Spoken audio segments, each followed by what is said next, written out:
आज मेरी मेहंदी की रात थी। कल मेरी शादी था। मैं अपने दोस्तों में इस वक्त बैठा उनकी छेड़खानी से और उनके मजाक से लुफ्त उठा रहा था।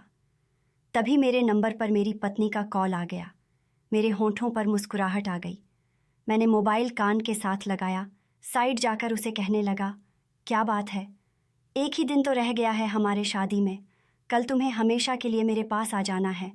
क्या एक रात की भी दूरी तुमसे बर्दाश्त नहीं हो रही है? उससे बात करते हुए मेरा लहजा गंभीर हो गया था। मेरा अंदाज देखकर वह भी घबरा गई और फिर कहने लगे कि मैं आपसे ज़रूरी बात करना चाहती हूँ, इसी वजह से मैंने आपको अभी फ़ोन किया है। उसका लहजा ऐसा था कि मैं चौंक गया। उसे कहने लगा कि हाँ बोलो, क्या बात करनी है। तब उसने जो बात मुझे कही उसे सुनकर मैं हैरान रह गया। इसी वक्त मेरा दोस्त वहाँ पर मुझे बुलाने के लिए आ गया था और अपने दोस्त के सामने मैं अपनी पत्नी से इस हवाले से कोई बात नहीं कर सकता था। फिर मैं अपने दोस्तों में दोबारा से आकर बैठ गया और मोबाइल को मैंने ऑफ करके अपनी पॉकेट में डाल दिया था। मेरा जहन अभी तक अपनी पत्नी की बात में उलझा हुआ था। उसका यह बात कहने का क्या मकसद था? क्या वो सच था या मजाक कर रही थी? फिर मैंने खुद को यह सोचकर तसल्ली दी कि वह महज मुझे तंग कर रही होगी, और यह सोचकर मैंने इस बात को अपने दिमाग से झटक दिया था। और जब रात को सोने के लिए लेटा तो रंगीन हवाओं ने मेरे मन को अपनी आगोश में ले लिया था। मैं पूरी रात हसीन ख्वाबों में खोया रहा और आने वाले वक्त का इंतज़ार कर रहा था। आज मैं बहुत ही ज़्यादा खुश था।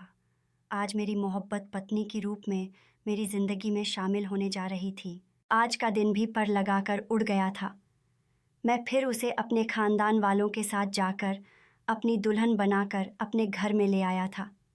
रात के इस वक्त मेरे दिल में अरमान और जज्बात उमड़ कर आ रहे थे। मैं अपने दोस्तों में घिरा बैठा था। मेरे दोस्त मुझे बहुत पसंद थे। मैं उनकी बातों को, उनके मजाक को भी पसंद करता था, मगर इस वक्त उनसे भी दूर भाग रहा था। मैं चाह रहा था कि जल्द से जल्द वहाँ से चले जाएं। तभी मम्मी वहाँ पर आ गईं और फिर उनकी वजह से मेरी उनसे जान छूट गई थी। जब मैं कमरे में आया तो मेरी पत्नी मेरा ही इंतज़ार कर रही थी। मेरा दिल भी बुरी तरह से धड़क रहा था। मैंने उसका घूंघट उठाया। उसका चेहरा देखकर मैं कितनी देर तक पलकें झपकाए बिना उसे देखता रहा। वह बहुत ही ज़्यादा खूबसूरत लग रही थी। कितनी देर तक तो मैं उसकी खूबसूरती में ही खोकर रह गया था। जब मैं अपने मतलब की बात पर आया तब वह हिचकिचाते हुए कहने लगे कि कल आपको मैंने जो बात कही थी वह कबूल है। कितनी देर तक मुझे समझ नहीं आया कि वह किस बारे में बात कर रही है। फिर जब मुझे उसकी बात याद आई कि उसने मुझसे कहा था कि मैं उसका बायां बाजू कभी भी नहीं देखूंगा, तो ये बात याद आते ही मुझे अजीब सा एहसास हुआ कि वह मेरी पत्नी थी। मुझे उस पर हर तरह का हक़ बनता था और मैं भला उसे क्यों नहीं देख सकता था? अगर मैं उसे नहीं देखता तो फिर किसे देखता? जब यही बात मैंने उससे कही तो कहने लगी कि आपका मुझ पर हर तरह से हक़ है। आप सब कुछ देख सकते हैं, कर सकते हैं, लेकिन आप मेरा बायां बाजू नहीं देख सकते। आज शादी की पहली रात थी और मैं पहले ही रात अपनी पत्नी को नाराज़ नहीं करना चाहता था। वैसे भी हम दोनों को सारी ज़िंदगी तो एक साथ ही गुजारनी थी और उसकी यह बात मानने में कोई बुराई भी नहीं थी।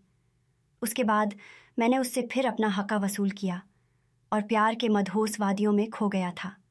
दिन यूं ही बीतते जा रहे थे और अभी तक मैंने अपनी पत्नी का बायां बाजू नहीं देखा था।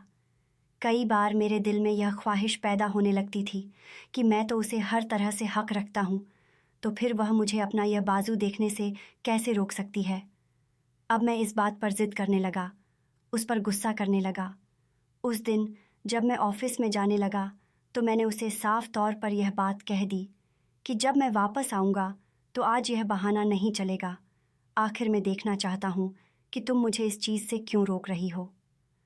उसका रंग बिल्कुल पीला पड़ गया था और वह यह बात सुनकर ऐसे डर गई थी जैसे न जाने क्या हो रहा है।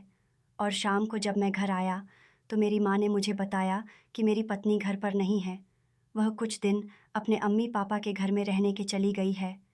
ये सुनकर मुझे बहुत गुस्सा आया कि वह बिना मुझे बताएं, बिना मुझसे इजाज़त लिए वहाँ पर कैसे जा सकती थी। मैंने फ़ोन किया तो वह कहने लगी कि मेरा दिल घबरा रहा था, इसलिए मैं यहाँ पर चली आई। अब मुझे साफ महसूस हो रहा था कि वह वहाँ पर इसलिए गई थी क्योंकि आज मैंने उससे साफ तौर पर कह दिया था कि मैं हर हाल में आज उसका बाजू देख कर रहूँगा। मुझे ऐसे लगने लगा था शायद उसका बाजू जल चुका था या बहुत बदसूरत था, जिसकी वजह से वह मुझे ऐसा कह रही थी।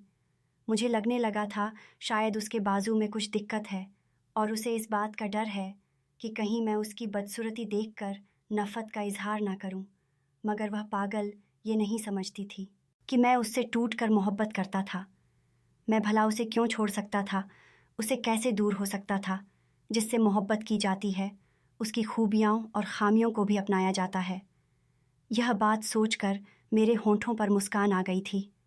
अब मैंने सोचा कि अब जब वह घर पर आएगी तो मैं उससे प्यार से समझा दूंगा कि अगर उसमें कोई कमी है तो भी मुझे इस चीज़ से कोई दिक्कत नहीं है। और फिर कुछ दिनों तक जब वह यहाँ पर वापस नहीं आई तो अब की बार मैं गुस्सा हुए अंदाज में खुद ही उसके अम्मी पापा के घर चला गया था। जब वहाँ पहुँचा तो अपनी सास की बात सुनकर मैं हैरान रह गया। वह कहने लगी कि तुम्हारी पत्नी तो थोड़ी ही देर पहले घर से निकली है, अब तो वह घर में पहुँच चुकी होगी। उनकी बात सुनकर थोड़ी देर में वहाँ पर रुका और फिर वापस आ गया। जब अपनी अम्मी से मैंने अपनी पत्नी के बारे में पूछा तो कहने लगे कि मैं उसके बारे में कुछ भी नहीं जानती, वह तो अपने अम्मी पापा के घर गई है। तुम वहाँ से पता करो, हो सकता है वह जानते हो कि वह इस वक्त कहाँ है। अब ये बात सुनकर मेरा मुंह खुले का खुला रह गया था। मेरी पत्नी अपने मायके में भी नहीं थी और जबकि घर पर भी अभी तक नहीं पहुँची थी। उसे तो वहाँ से निकाले हुए काफ़ी देर हो गई थी। उसे अब तक यहाँ पर आ जाना चाहिए था, मगर वह कहाँ थी। मेरे दिल में शक बैठ गया था। अब मैंने पूरे घर में इधर उधर फिर रहा था। बार बार मैं उसका नंबर मिला रहा था, मगर वह मेरी कॉल नहीं उठा रही थी। न जाने वह कहाँ थी। थोड़ी देर मुझे गुजरी थी कि अब मैं गाड़ी लेकर घर से निकलने वाला था। जब वह घर में दाखिल हो गई, उसे देखकर मैंने अपने चेहरे के एक्सप्रेशन बहुत मुश्किल से नॉर्मल किए थे। फिर उससे पूछने लगा कि तुम कहाँ थी, कहाँ से आ रही हो। मेरा गुस्सा देखकर वह घबरा गई। वह कहने लगी कि उस दिन मेरा अम्मी से मिलने के लिए दिल चाह रहा था, इसलिए मैं आपसे इजाज़त लिए बिना वहाँ चली गई। जानती हूँ कि आप मुझसे इस बात पर नाराज़ होंगे, मगर अब मैं वादा करती हूँ आइंदा आपसे पूछे बिना नहीं जाऊँगी। मुझे गुस्सा तो बहुत आ रहा था, मगर मैं यह जानना चाहता था कि वह इस वक्त कहाँ थी। जब यही बात मैंने उससे पूछी तो वह कहने लगी कि मैं अपने अम्मी पापा के घर से आ रही हूँ। मैं और कहाँ जाऊँगी, यह कहकर वह तो कमरे में चली गई थी, मगर मैं वहीं पर हैरत का भूत बना खड़ा रह गया था। आखिर मेरी पत्नी कहाँ गई थी और वह इतनी देर कहाँ रह कर आई। मेरे दिल में अजीबोगरीब शक पैदा हो रहे थे। मैं जानता था कि वह बहुत अच्छी थी और वह मुझे कभी धोखा देने के बारे में सोच भी नहीं सकती थी। मगर जब उसने मुझसे यह झूठ बोला तो मुझसे यह बात बिल्कुल भी बर्दाश्त नहीं हो रही थी। अब मैंने उसकी रूटीन पर नज़र रखनी शुरू कर दिया था। वह कहाँ जाती है, किससे बात करती है। मैंने उसका मोबाइल भी चेक करना शुरू कर दिया था, मगर मुझे कहीं भी कोई ऐसी बात नहीं मिल रही थी जिसके बिना मैं उसे गुस्सा करता, उस पर शक करता। आहिस्ता आहिस्ता मैं इस बात को भूलने लगा था। अब शादी को 2 महीना होने वाला था और अभी तक मैंने उसका बाजू नहीं देखा था। इस बात पर मुझे बहुत ही ज़्यादा झिझक होती थी। मैंने उसे प्यार से हर तरह से समझा कर देख लिया। अगर तुम में कोई कमी है तो मुझे इस बात से कोई फ़र्क नहीं पड़ता, क्योंकि मैं तुमसे बहुत मोहब्बत करता हूँ और तुम्हें मुझे अपनी हर एक बात बतानी चाहिए। मुझसे तुम्हें कुछ भी नहीं छुपाना चाहिए। मैं तुम्हारा पति हूँ और हम दोनों के दरमियाँ कुछ भी छुपा हुआ नहीं होना चाहिए। तब वह मुस्कुराकर मेरी बात को टाल दिया करती थी। अब तो मैं ज़िद में आ गया था। उस दिन जब मैंने अपनी बीवी के साथ ज़बरदस्ती करने की कोशिश की तो उसने शोर मचाना शुरू कर दिया। वह इस कदर दहाड़े मार मार कर रो रही थी जैसे मैं उस पर न जाने क्या जुल्म कर रहा हूँ। मैंने उसे चुप करवाने की बहुत कोशिश की, मगर जितना मैं उसे चुप करवा रहा था वह उतना ही ज़्यादा चिल्ला चिल्ला कर रो रही थी। यह आवाज़ें सुनकर मेरे माँ भी हमारे कमरे में आ गईं और जब उन्होंने मेरी पत्नी को यूं रोते चिल्लाते देखा तो उन्होंने मेरी पत्नी को खुद के साथ ले लिया और मुझे गुस्से से घूरते हुए कमरे से बाहर चली गई थी। मुझे अपनी माँ पर हैरानगी हो रही थी। उन्होंने मुझसे एक बार भी नहीं पूछा कि क्या मामला है, तुम दोनों को क्या हुआ है, क्यों तुम इस कदर रो रही हो, मगर वह बिना कुछ कहे मुझे गलत समझते हुए मेरी पत्नी को लेकर अपने कमरे में चले गए। मुझे पूरी रात गुस्से के मारे नींद नहीं आती और फिर सुबह अपने ऑफिस में चला गया था। मैं ऑफिस में ही था जब मुझे मेरी पत्नी ने कॉल की। वह अपनी रात वाली बात पर शर्मिंदा थी और मैं फिर न चाहते हुए भी अपनी मोहब्बत के हाथों मजबूर होकर उसकी हरकत को माफ़ कर गया था। और फिर मैंने दोबारा उसके साथ ज़बरदस्ती करने की कोशिश नहीं की थी, मगर मेरे दिमाग और दिल में यह बात बैठ गई थी कि कुछ ना कुछ तो ऐसा है जो मेरी नज़रों से ओझल है, जो मेरी पत्नी मुझसे छुपा रही है। मुझे उसकी बेवकूफ़ी पर तरस आ रहा था। वह अपनी ज़िद की वजह से अपने पति को खुद से दूर कर रही थी। यह बात ऐसी थी कि मैं किसी को कुछ बता भी नहीं सकता था। वैसे भी वो मेरे सारे हक और ज़रूरत को पूरा करती थी। मुझे उसे किसी किस्म का कोई शिकवा भी नहीं था, मगर उसकी यह बात अपने पूरे वजूद पर रसाई न देना मुझे अंदर ही अंदर आग लगा रही थी। उसके बाद 3 से 4 बार फिर से ऐसा ही हुआ था। मेरी पत्नी बिना बताए गायब हो जाती थी और जब मैं उसे इस बारे में पूछता तो वह बात बदल लिया करती और मैं इस सारे हरकतों से बहुत परेशान था। मैं उस पर शक नहीं करना चाहता था, मगर जिस तरह की वह हरकतें करती थी मैं उस पर शक करने के लिए मजबूर हो जाता था। इन्हीं दिनों उसकी तबीयत भी खराब रहने लगी थी। चेहरे का रंग हर वक्त जर्द सा रहता था, आंखें अंदर को गुस्सा जा रही थीं। वह अपने खाने पीने का भी ध्यान नहीं रखते थे। उसकी हालत देखकर मेरी माँ मुझ पर बहुत गुस्सा करती थी। वह मुझे कहती कि तुम अपनी पत्नी का ख्याल नहीं रखते, इसकी खुराक का ख्याल रखा करो, इसे खुश रखा करो। मैं तो अपनी तरफ से पूरी कोशिश करता था, मगर न जाने क्या वजह थी कि दिन ब दिन वह कमज़ोर होती जा रही थी। इस वजह से तो मैं भी परेशान था। उस दिन रात को हम सब खाना खा रहे थे जब अचानक से मेरी पत्नी की तबीयत खराब होने लगी। उसे उल्टियाँ होने लगी थीं। वह अपने कमरे में चले गए तो मेरी माँ मुस्कुराकर मुझे कहने लगे कि लगता है कि तुम्हारी बीवी को अच्छा न्यूज़ देने वाली है, यकीनन तुम लोग अम्मी पापा बनने वाले हो। अपनी माँ के बात सुनकर मैं शर्मा गया था और खुशी से मेरे वजूद में जैसे नई ज़िंदगी की लहर दौड़ गई थी। मगर मेरी पत्नी की हालत ऐसी थी कि वह ना कुछ बोल रही थी, ना इस मामले पर खुशी का इजहार कर रही थी, बल्कि उसकी आंखें तो जैसे किसी अजीब ही अनहोनी पर टिकी हुई थीं और मेरे कहने पर वह यूं चौंक जाती जैसे अपने किसी गहरी सोच में गुम हो। और मैं उसे देखकर परेशान हो रहा था कि न जाने क्या वजह है। अगर उसे किसी बात की कोई परेशानी है तो मुझे बता सकती थी। मुझे अफसोस होता था कि मैं उसका पति हूँ और वह मुझसे ही इस कदर अनजान और अजनबी है, जैसे हम दोनों का आपस में कोई ताल्लुक़ ही ना हो। उसकी हालत देखकर मेरी माँ मुझे कहने लगे कि तुम इसे डॉक्टर के पास लेकर जाओ, इसका चेकअप करवाओ और इसकी खुराक का ख्याल रखो, इसे खुश रखने की कोशिश करो। मुझे लगता है कि तुम इसका ख्याल नहीं रखते। और जब मैंने अपनी पत्नी को डॉक्टर के पास चलने की बात की तो वह यूं सुनकर डर गई जैसे किसी बात का डर था और यह देखकर मैं परेशान हो गया। आखिर वह डॉक्टर के पास जाने से इतना घबराती क्यों थी? तब वह मुझे कहने लगी कि मैं खुद ही डॉक्टर के पास चली जाऊंगी, आप फिक्र मत करें, आप अपने काम पर ध्यान दें, मैं अपना ख्याल रख लूँगी। यह बात उसने मुस्कुराते हुए अंदाज में कह रही थी, मगर मैं सख्त परेशान था कि आखिर ऐसी कौन सी बात है जो मुझसे छुपा रही है। आखिर क्यों छुपा रही है? मैं तो उससे कभी कोई बात नहीं छुपता था। फिर वह अपने कहे के मुताबिक खुद ही डॉक्टर के पास गई और फिर वहाँ से दवा लेकर आई थी। कुछ दिन तक मैं इस मामले में कुछ भी नहीं बोला। जानता था कि वह फिर से यही बात बोलेगी कि मैं अपना ख्याल खुद रख सकती हूँ, आप परेशान ना हो। उस दिन उसकी तबीयत बहुत ज़्यादा ख़राब थी। कमज़ोरी की वजह से उसे चक्कर आ रहे थे और वह बेहोश होकर बिस्तर पर गिर गई थी। तभी फिर मैं उसे उठाकर डॉक्टर के पास लेकर आया।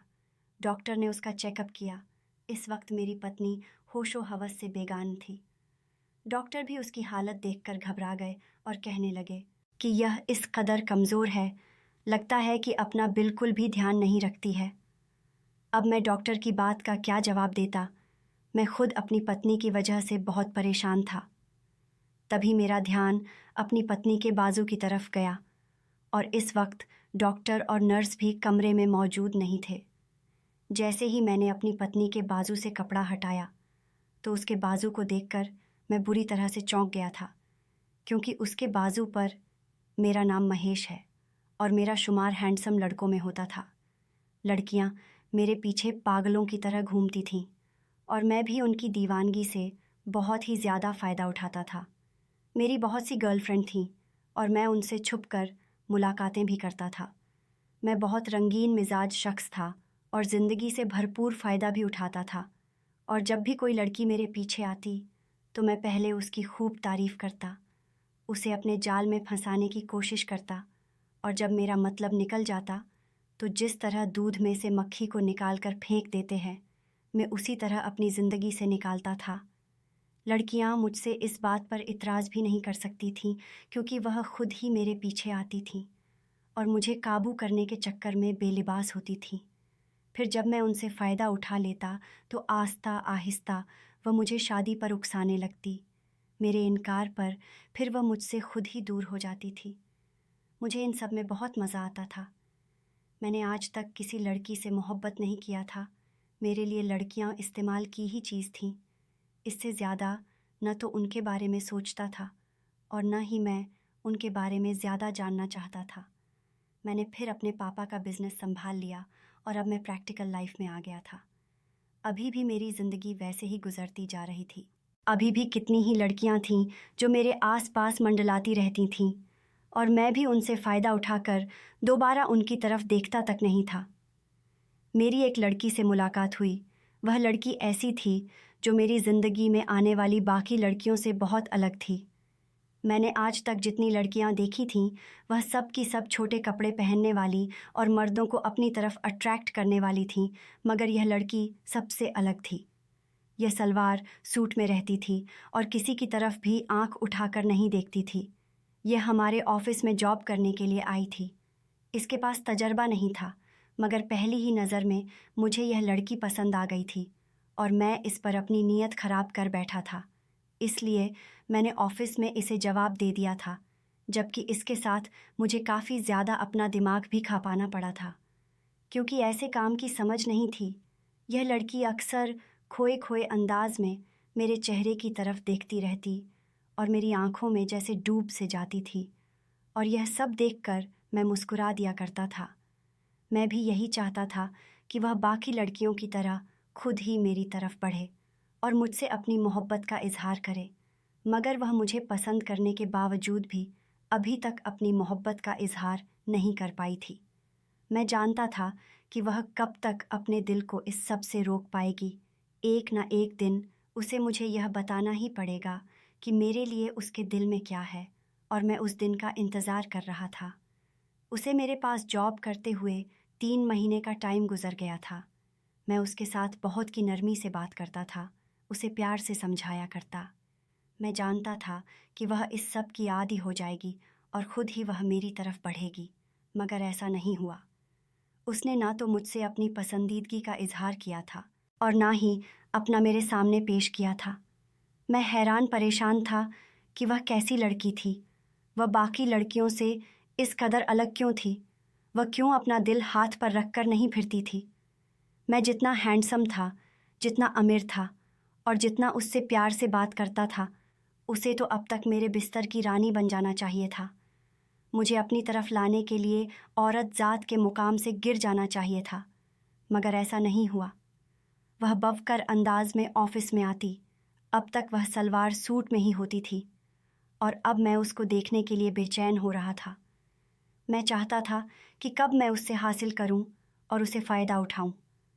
अब जब मैंने देखा कि मैं उससे इस तरह से हासिल नहीं कर पा रहा था और घर में मेरी माँ भी मेरी शादी करने पर जोर दे रही थी, तभी मुझे उसे लड़की का ख्याल आया और मैं यह सोचने पर मजबूर हो गया कि वह लड़की तो बहुत अच्छी थी और मुझे वह बहुत ज़्यादा पसंद भी थी। शादी तो मुझे करनी ही है, तो क्यों ना मैं उस लड़की से कर लूँ। ये सोचकर मैं खुश हो गया और जब अगले दिन मैंने उसे प्रपोज़ किया तो मेरी हैरत की इंतहा नहीं रही। उसने मुझसे सोचने का समय मांग लिया था। मैं हैरान था कि मुझ जैसे इंसान को कोई लड़की ऐसा कैसे कह सकती थी, मगर फिर यह सोचकर संभल गया कि हो सकता है उसे अपने घर वालों से बात करनी हो और उनसे बात करने के बाद उसे मुझे जवाब देना हो। एक दिन जब मैंने खुद ही इस बारे में पूछा तो वह हिचकिचाते हुए मुझे कहने लगी कि आप मुझे बहुत पसंद हैं और मैं आपसे बहुत मोहब्बत करती हूँ, मगर मैं आपसे शादी नहीं कर सकती। उसकी बात सुनकर मेरा मुंह खुले का खुला रह गया था। वह मुझे शादी करने से इनकार कर रही थी। मेरे जैसा मर्द जो अगर किसी लड़की को गर्लफ्रेंड बना लेता था तो इस बात पर भी फ़र्क महसूस करते थे, और मैं उस लड़की को अपनी पत्नी बनाने की बात कर रहा था और वह मुझे इनकार कर रही थी। अब मुझे उस पर बहुत गुस्सा आया, और जब मैंने उसे यह बात कही कि तुम मुझे शादी से इनकार क्यों कर रही हो, जानती हो तुम क्या कह रही हो। लड़कियां तो मेरे मुंह से यह बात सुनने के लिए तरस रही होती हैं, और जब मैं तुमसे यह बात कह रहा हूँ और तुम मुझे इनकार कर रही हो, तब वह सर झुकाकर रह गई थी। फिर कहने लगी कि मेरी कुछ मजबूरियाँ हैं, मैं इस वजह से आपसे शादी नहीं कर सकती। मगर अब मैं भी ज़िद पर आ गया था और मैंने उसे साफ तौर पर कह दिया, शादी करूँगा तो मैं तुमसे ही करूँगा। फिर आहिस्ता आहिस्ता वह मेरी मोहब्बत में पागल होने लगी थी। एक दिन उसने शादी के लिए हाँ कर दी थी। अब मेरे लिए उसके बिना रहना नामुमकिन था। तभी मैंने घर वालों से कह दिया कि मेरी जल्द से जल्द शादी की तैयारी करें, मगर उसकी यह बात कि मैं उसका बाजू नहीं देख सकता, यह बात मुझे बहुत ज़्यादा हैरान करती थी कि आखिर इसमें ऐसा क्या राज है जो मुझसे छुपा रही है।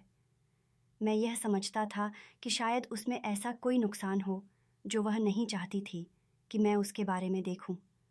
अब जब मैंने उसके बाजू से कपड़ा हटाकर देखा तो उसके बाजू पर काले काले निशान बने हुए थे जो कि गोल दायरे में फैले हुए थे। यह देखकर मैं डर गया, और तभी जब डॉक्टर को मैंने कमरे में बुलाया और उसे इन दागों के बारे में पूछा तो उसका मुंह भी खुले का खुला रह गया था। वह काफ़ी देर तक गुमसुम रहे और फिर मुझे कहने लगे कि मैं जब तक इसके बारे में पूरी तौर पर चेकअप ना कर लूँ, मैं आपको तब तक कुछ नहीं बता सकती। उसे मुझसे मेरी पत्नी की तबीयत के बारे में पूछा। मैंने उसे हर एक बात बताई। वह कहने लगी कि आपकी पत्नी गर्भवती है, इसके साथ ही और कोई दिक्कत है, और जब तक मैं पूरी तौर पर पता ना कर लूँ, मैं आपको इस बारे में कुछ भी नहीं कह सकती। हो सकता है यह मेरा वहम हो और आपको ख्वाबों में परेशानी उठानी पड़े। मैंने डॉक्टर से बहुत पूछा, मगर उसने मुझे नहीं बताया, और फिर मुझे कहने लगे कि आपको जब मैं कॉल करूं, तब अपनी पत्नी की रिपोर्ट लेने के लिए आ जाना है। उसके बाद मैं हक्का बक्का रह गया था। आखिर ऐसा क्या था जिसकी वजह से डॉक्टर परेशान हो गए थे। मुझे भी ऐसा लगने लगा था कि कोई ख़ास बात है जिसको सुनकर मुझे गहरा सदमा लगने का अंदेशा है। तब मेरी पत्नी कुछ नहीं बता रही थी। जब मैंने उसके बाजू पर ये काले निशान देखे तो मुझे समझ नहीं आ रहा था कि ये सब क्या है। थोड़ी देर के बाद मेरी पत्नी को होश आ गया था और फिर मैं उसे लेकर घर आ गया। घर आने के बाद मैंने उसके साथ कुछ नहीं कहा। वह बहुत परेशान थी। उसकी हर दिशा में हलचल थी, पहले से भी ज़्यादा कमज़ोर हो गई थी। मैं काम पर था जब माँ ने मुझे कॉल किया और कहने लगी कि तुम्हारी पत्नी को पता नहीं क्या हो गया है, वह बेहोश हो गई है। मैं तुरंत घर आ गया। मैं घर आया तो मेरी पत्नी अभी भी मुझसे नाराज़ थी। मुझे देखकर उसने अपने चेहरे का रुख बदल लिया था और अब वह मेरी शक्ल तक देखने की राज़ी नहीं थी। मैं उसके पास जाकर बैठ गया और उसके चेहरे की तरफ देखकर मैं फुट फुट कर रो पड़ा। तुमने मुझसे इतनी बड़ी बात क्यों छुपाई? तुमने मुझे सच क्यों नहीं बताया कि तुम्हें ब्लड कैंसर है, और वह भी आखिरी स्टेज पर? मेरे मुंह से यह बात सुनकर वह बेयकीनी और फटी फटी निगाहों से मुझे देखने लगी। काफ़ी देर के बाद उसके मुंह से आवाज़ निकली, तुमको ये सब कैसे पता चला? तब मैंने उसे सारी बात बताई तो वह गुमसुम हो गई और गहरी सांस लेकर कहने लगी, मैं भी इस बारे में बेखबर थी। कुछ समय पहले मेरी अचानक से तबीयत खराब हो गई थी। मैं इस बात को नज़रअंदाज करती रही, मगर फिर जब मेरी तबीयत ज़्यादा ख़राब रहने लगी तो तब मैं डॉक्टर के पास गई और डॉक्टर ने मुझ पर इस बात का इनकार साफ किया था। आप जानते हैं कि दुनिया में मेरी माँ और छोटी बहन के अलावा कोई भी नहीं है, इसीलिए मैंने उन्हें यह बात नहीं बताई थी। मैं उन्हें परेशान नहीं करना चाहती थी, अपना इलाज करवाने की मैंने बहुत कोशिश की, मगर डॉक्टर्स का कहना था कि मेरा बीमारी अब लास्ट स्टेज पर है, अब इसका कोई भी हल मुमकिन नहीं है। तब मैं बहुत रोई थी, बहुत चिल्लाई थी, और तब मेरे नज़रों के सामने आपका चेहरा घूम गया था। मैं आपको बहुत पसंद करती थी। आपके साथ ज़िंदगी गुजारना मेरा वह ख्वाब था जो आपको देखते ही मेरी आंखों में आकर सज गया था। मगर मैं जानती थी कि मैं चंद दिनों की मेहमान हूँ। मेरी ज़िंदगी कितनी है यह कोई भी मुझे नहीं बता सकता था। और जब आपने मुझसे शादी की ऑफ़र की तो मैंने इसी वजह से आपको इनकार कर दिया था कि मैं इस बीमारी की वजह से आपकी ज़िंदगी बर्बाद नहीं करना चाहती थी। मगर जब आपने मुझे बार बार मानना शुरू कर दिया, तब मैंने सोचा कि मैं भी आपसे मोहब्बत करती हूँ और आपके बिना रहना मेरे लिए भी मुमकिन नहीं है। तब मैं खुद गर्ज बन गई थी। मैंने सिर्फ अपनी खुशी के बारे में सोचा था कि जितनी भी मेरी ज़िंदगी है, मैं अपने मोहब्बत की ज़िंदगी तेरे साथ गुजार सकूं। शायद इस तरह से खुशी की बदौलत मेरी ज़िंदगी भर जाए, मगर ऐसा नहीं हुआ। अब मेरी तबीयत पहले से भी ज़्यादा ख़राब रहने लगी है। ये बीमारी मेरे बाजू पर ज़ाहिर हो गई थी, इसलिए मैं आपसे छुपा रही थी, और अब तो मेरे वजूद में एक नई ज़िंदगी भी पल रही है। डॉक्टर का कहना है कि मुझे इतनी जल्दी अब बच्चे को जन्म नहीं देना चाहिए था, क्योंकि इस तरह से मेरी अपनी ज़िंदगी के चांसेस और कम हो गए हैं। इतना कहकर वह फूट फूट रोना पड़ी थी और मेरी आंखों से भी आंसू बह रहे थे। मैं उसका इलाज करवाने के लिए किसी भी हद तक जा सकता था, पैसे की तरह पानी बहा सकता था, और फिर मैंने ऐसा किया भी। मैं बहुत सारी जगह पर गया, बड़े से बड़े डॉक्टर से बात की, मगर हर तरफ से मुझे मायूसी का सामना करना पड़ा। कोई भी मेरी पत्नी का इलाज करने के लिए तैयार नहीं था। सबका कहना था कि यह बीमारी आखिरी स्टेज पर है और इसका कोई हल नहीं है। मैं थके हारे कदमों से घर वापस लौट आया था और अब पल पल जी रहा था, पल पल मर रहा था। अपने सारे गुनाह मेरी आंखों के सामने घूम रहे थे। शादी मेरी गुनाहों की सज़ा ही ठीक है। मैं जिस लड़की से सबसे ज़्यादा मोहब्बत करता था, उस लड़की को मैंने हासिल भी कर लिया था, मगर मैं उसके साथ ज़्यादा वक्त नहीं गुजार सकता था, और इससे बढ़कर मेरे लिए और क्या सज़ा हो सकती थी। फिर एक दिन मेरी पत्नी ने एक बेटा को जन्म दिया था। उस दिन उसकी तबीयत बहुत ही ज़्यादा बिगड़ गई थी। किसी तरह से भी उसकी तबीयत संभालने में नहीं आ रही थी, और फिर ज़िंदगी और मौत के दरमियान जंग लड़ते हुए वह ज़िंदगी के बाजी हार गई थी। मुझे और अपने बेटे को अकेला छोड़कर चले गए थे। तब मैं फूट फूट रोना आया था। कितने दिनों तक मैंने अपनी बेटा की शक्ल भी नहीं देखी थी, और फिर एक दिन माँ ने मेरी बेटा को मेरे खुद में रख दिया और मुझे कहने लगी कि इसका क्या कसूर है। पैदा होते ही इसकी अम्मी इससे छीन गई, और पापा होते हुए भी इसका चेहरा नहीं देख रहा। तुम इसे किस बात की सज़ा दे रहे हो? तब मैंने अपनी बेटा को खुद के साथ लगाकर बहुत ज़्यादा रोया था, और अब मैंने सोच लिया था कि मैं अपनी सारी ज़िंदगी अपनी पत्नी की यादों में बिता दूंगा और कभी भी दूसरी शादी नहीं करूंगा। मैंने अपनी बेटा की अच्छे संस्कार देने की हर मुमकिन कोशिश की थी, और सभी कहते थे कि मेरी बेटा बहुत अच्छे संस्कार की मालिक है। मेरी माँ मुझे दूसरी शादी करने पर ज़ोर देती, मगर मैं यह सोचता था कि अगर मैंने दूसरी शादी कर ली तो न जाने वह मेरी बेटा के साथ क्या सलूक करेगी, मेरी बेटा से वह मोहब्बत भी कर सकेगी या नहीं। ऐसा ना हो कि मेरी बेटा की ज़िंदगी बर्बाद हो जाए, और मैं फिर अपनी पत्नी को क्या मुंह दिखाऊंगा। मैं अपनी पत्नी से इस कदर मोहब्बत करता था कि उसकी यादों के सहारे बाकी की ज़िंदगी गुजार सकता था। किसी का चेहरा भी मेरी आंखों के सामने सजता नहीं था।